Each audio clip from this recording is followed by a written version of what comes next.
السلام علیکم ورحمۃ اللہ وبرکاتہ۔ الحمدللہ وحدہ والصلاۃ والسلام علی من لا نبی بعد۔ آپ احباب سے آج ایک ایسا واقعہ شیئر کرنا چاہتا ہوں جس کو سن کر نہ صرف آپ کے ایمان کو حرارت ملے گی بلکہ دل سے دعا نکلے گی کہ یا ارحم الراحمین ہمیں بھی ایسے حکمران عطا فرما۔ سیدنا عباس رضی اللہ تعالی عنہ کا گھر مسجد نبوی کے ساتھ تھا اور اس مکان کا پرنالہ مسجد نبوی کی طرف تھا۔ جب بارش ہوتی تو پرنالہ سے پانی گرتا جس کے چھینٹے نمازیوں پر پڑتے۔ سیدنا عمر رضی اللہ تعالی عنہ نے نمازیوں پر چھینٹے پڑتے دیکھے تو پرنالے کو اکھاڑ پھینکا۔ یاد رہے یہ واقعہ سیدنا عمر فاروق رضی اللہ تعالی عنہ کے دور خلافت کا واقعہ ہے۔ سیدنا عباس رضی اللہ تعالی عنہ جب تشریف لائے تو دیکھا ان کے مکان کا پرنالہ اتار دیا گیا ہے۔ پوچھا یہ کس نے اتارا ہے؟ جواب ملا امیر المومنین نے۔ نمازیوں پر چھینٹے پڑتے دیکھے تو اسے اتار دیا۔ سیدنا عباس رضی اللہ تعالی عنہ نے قاضی کے سامنے مقدمہ دائر کر دیا۔ چیف جسٹس ابی بن کعب رضی اللہ تعالی عنہ ہیں۔ امیر المومنین ابی بن کعب رضی اللہ تعالی عنہ کی عدالت میں پیش ہوئے تو جج صاحب لوگوں کے مقدمات سن رہے ہیں اور سیدنا عمر رضی اللہ تعالی عنہ عدالت کے باہر انتظار فرما رہے ہیں۔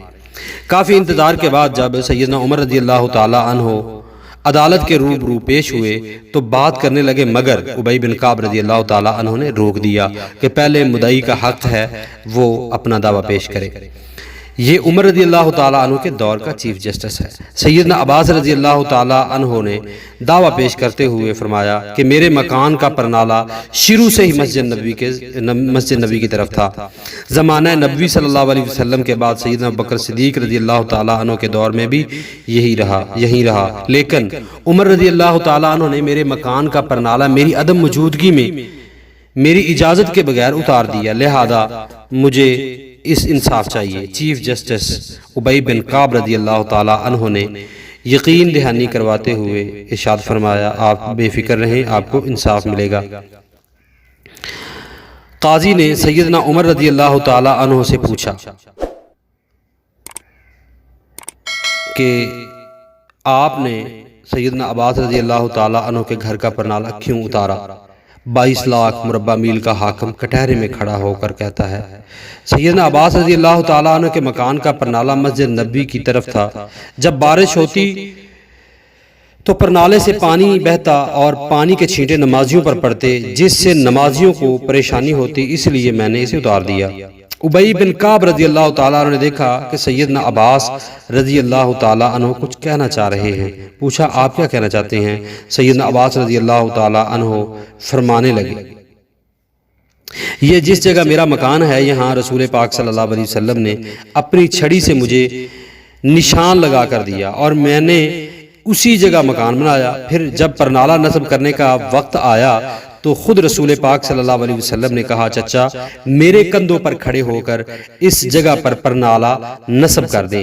میں نے نبی رحمت صلی اللہ علیہ وسلم کے کندھوں پر کھڑے ہونے سے انکار کر دیا، مگر بھتیجے کے اصرار پر میں نے ان کے کندھوں پر کھڑے ہو کر یہاں پرنالہ نصب کیا۔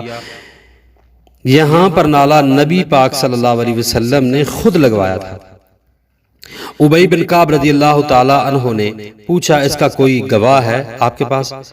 تو سیدنا عباس رضی اللہ تعالی عنہ جلدی سے باہر گئے اور کچھ انصار صحابہ تھے ان کو ساتھ لے آئے۔ انہوں نے گواہی دی کہ سیدنا عباس رضی اللہ تعالی عنہ سچ فرما رہے ہیں۔ یہ سنتے ہی سیدنا عمر رضی اللہ تعالی عنہ کے ہوش اڑ گئے اور رونے لگے۔ اللہ اکبر! آنسوؤں کی جھڑی لگ گئی، اپنا پیارا نبی یاد آ گیا اور زمانہ نبوی صلی اللہ علیہ وسلم کا منظر نظروں میں گھوم گیا۔ عدالت میں سب کے سامنے یہ 22 لاکھ مربع میل کا حاکم سر جھکائے کھڑا ہے۔ اللہ اکبر! جس کا نام سن کر کیسر و کسریٰ کے ایوانوں میں لرزہ طاری ہو جاتا تھا۔ سیدنا عباس رضی اللہ تعالی عنہ سے کہا، مجھے نہیں معلوم تھا کہ یہ پرنالہ خود رسول پاک صلی اللہ علیہ وسلم نے لگوایا ہے۔ آپ چلیے میرے ساتھ، جیسے رسول پاک صلی اللہ علیہ وسلم نے یہ پرنالہ لگوایا تھا ویسے ہی آپ لگائیں۔ چشم کائنات نے دیکھا، چشم فلک نے دیکھا، وقت کا حاکم ہے، دونوں ہاتھ مکان کی دیوار سے ٹکا کر کھڑا ہو گیا، بالکل اسی طرح جیسے رسول اللہ صلی اللہ علیہ وسلم کھڑے ہوئے تھے۔ سیدنا عباس رضی اللہ تعالی عنہ امیر المومنین کے کندھوں پر کھڑے ہوئے اور دوبارہ اسی جگہ پر پرنالہ لگایا۔ وقت کے حاکم کا یہ سلوک دیکھ کر سیدنا عباس رضی اللہ تعالی عنہ یہ مکان مسجد نبی کو وقف کر دیتے ہیں۔ احباب گرامی، بات یہ ہے کہ ہم بھی دعا کرتے ہیں کہ یا اللہ ہمیں حکمران حضرت عمر فاروق رضی اللہ تعالیٰ عنہ جیسے عطا کر، لیکن سب سے پہلے ہمیں رعایا وہ بننا ہوگی۔ ماں نے کہا بیٹا دودھ میں پانی ملا دو، بیٹی نے کہا امیر المومنین نے منع کیا ہے، وہ ملاوٹ سے منع کرتے ہیں۔ ماں نے کہا بیٹا امیر المومنین کون سا دیکھ رہے ہیں؟ تو بیٹی نے بڑا شاندار جواب دیا، اماں اگر امیر المومنین نہیں دیکھ رہے تو اس کا رب تو دیکھ رہا ہے۔ تو آئیے میرے محترم بھائیوں، ہم اپنی اصلاح کریں اور صحابہ کرام رضوان اللہ علیہم اجمعین کے نقشے پر چلیں تاکہ اللہ تبارک و تعالی ہم سے راضی ہو جائے۔ السلام علیکم ورحمۃ اللہ وبرکاتہ۔